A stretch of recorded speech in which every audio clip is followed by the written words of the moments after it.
The trading outpost on Varick's station smelled of ozone and unfamiliar spices, a crossroads for a dozen species who had learned, over centuries, to be wary of each other. Tom Reyes had been stationed there for 8 months as a junior liaison for the newly admitted human delegation, and in that time, he had grown used to being stared at. Humans were new. Humans were strange.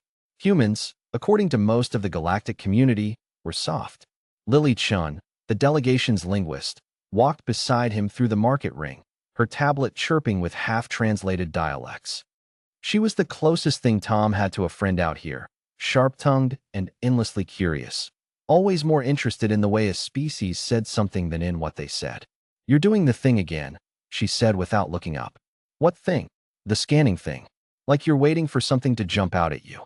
Tom shrugged. "Old habit. Spent 4 years running search and rescue in disaster zones before I signed up for this." "You don't stop watching exits." Lily smiled faintly.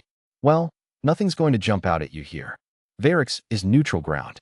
Even the Dravith keep their claws sheathed on station."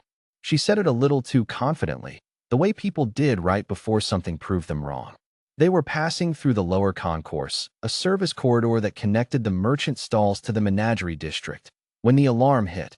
Not a station-wide siren, but the sharp, localized whoop of a containment breach. Overhead, amber lights strobed along the corridor. "That's a Class 3 enclosure alert," Lily said, her voice tightening. That's an animal loose," Tom finished. They rounded the corner and saw it. The crowd first.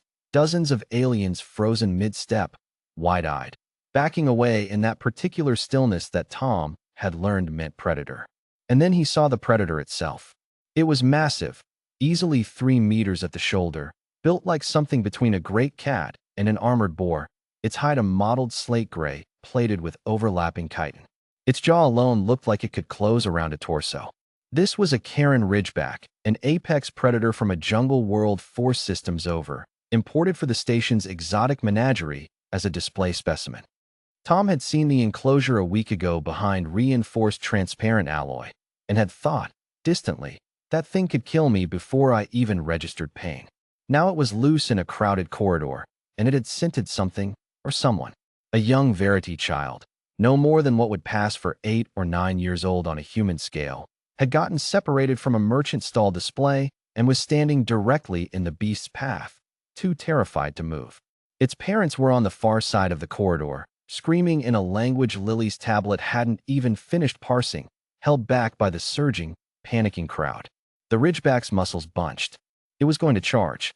Every alien in that corridor, station security included, still fumbling with stun rifles calibrated for smaller game, did the rational thing. They froze, or they ran, or they simply watched, because 4 legs and 800 kilograms of muscle and instinct does not care about diplomatic status. Tom didn't think. That was the thing people never understood about moments like this. There was no calculation, no weighing of odds. There was just the part of his brain that had spent 4 years pulling people out of collapsing buildings, the part that had learned that hesitation killed and motion sometimes didn't. He was already running. "Tom," Lily's voice cracked behind him, raw with something between command and prayer. He didn't answer. He couldn't spare the breath. The corridor was maybe 15 meters, and the beast was already surging forward, and the child was still standing there, small and frozen, and the math was simple and terrible. Tom was not going to reach the child before the Ridgeback did. So he changed the math. He didn't run toward the child. He ran at an angle to intercept the beast itself, close enough that at the last instant its yellow, slit-pupiled eyes flicked toward him instead, toward the moving threat, toward the thing that had suddenly put itself between predator and prey. The Ridgeback's charge redirected in a fraction of a second, a wall of gray muscle and tusk closing the distance. And Tom did the only thing a human being can do against 800 kilograms of alien apex predator. He refused to be where it expected him to be, and then he grabbed it anyway. His shoulder took the impact of its lowered head, a blow that would have shattered a lesser stance, and pain detonated wide across his vision. But 4 years of search and rescue had also taught him how bodies moved under stress, how leverage worked when strength failed, and as the beast's tusked skull drove past his ribs, he wrapped both arms around its thick foreleg and twisted with everything his spine and hips could generate. It should not have worked. By every metric the watching crowd understood, it should not have worked. A creature bred by 100,000 years of jungle warfare against a single unarmored bag of soft tissue and thin bone should have ended the encounter in under 2 seconds. But Tom had committed his whole body weight into the twist, turning the Ridgeback's own momentum against the joint of its foreleg and the beast's massive frame. Moving fast, moving forward, moving wrong now, buckled. It went down hard, chitin plates scraping sparks against the metal decking, a full ton of wounded pride and confused fury crashing sideways into a market stall. The crowd's silence broke into screaming, but it was a different kind of scream now. Tom didn't let go. He couldn't. Letting go meant giving it room to recover, to turn, to use those tusks on him, or worse, on the child still rooted in place 6 meters away. He drove his knee into the base of its skull, an old grappling instinct from a life he'd left behind on Earth, and held the beast's foreleg locked at an angle its own biology had never evolved to survive. It thrashed. It roared, a sound that shook dust from the corridor's ceiling struts, a sound that made every translator device on every alien's belt spike into static. Tom held on. His shoulder was screaming. Something in his ribs had gone wrong. Blood was running warm down his arm from a tusk graze he hadn't even felt happen. He held on anyway. Station security arrived 4 seconds later, an eternity that felt like a lifetime, and the tranquilizer darts found their mark in the Ridgeback's exposed flank. The great beast shuddered, let out one last furious, defeated bellow, and went still beneath him.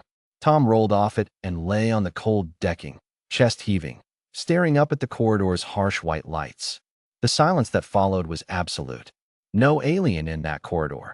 Not the Dravith merchants who prided themselves on physical dominance. Not the armored Kesh security officers. Not the ancient, unflappable Vosh traders who had seen 1,000 wars, said a single word. They simply stared at the human lying on the floor, bleeding, breathing hard, having done with his bare hands what their weapons had been too slow to do. Lily reached him first, dropping to her knees, hands hovering over his wounds like she didn't know which one to press first. "You absolute idiot," she whispered, and there were tears in her voice even as she said it. "You absolute, reckless, beautiful idiot." "Kid, okay," Tom rasped. Lily glanced over her shoulder. The Verity child was already wrapped in its parents' arms, shaking but unharmed. "She's fine. Because of you." Tom let his head fall back against the deck and managed something like a smile. "Told you." Old habits. Around them, the crowd remained silent, but it was a silence that had changed shape. No longer the frozen stillness of fear, but the heavy quiet of 100 beings recalibrating everything they thought they understood about the soft, strange, newly arrived species called human. Later, station records would list the incident simply as a Class 3 containment breach, resolved without casualties. But in the merchant stalls and cantinas of Varick Station, in a dozen languages Lily's tablet was still learning to translate, a different story spread, of a man who had looked at an apex predator 4 times his mass and decided, in less than a second, that it would not win. Humanity, the story went, did not need claws. It only needed to refuse to lose. And on 100 worlds that had never met a human before, that story kept spreading, gathering weight with every retelling, until soft was no longer a word anyone dared use for the species from the little blue world circling a yellow star.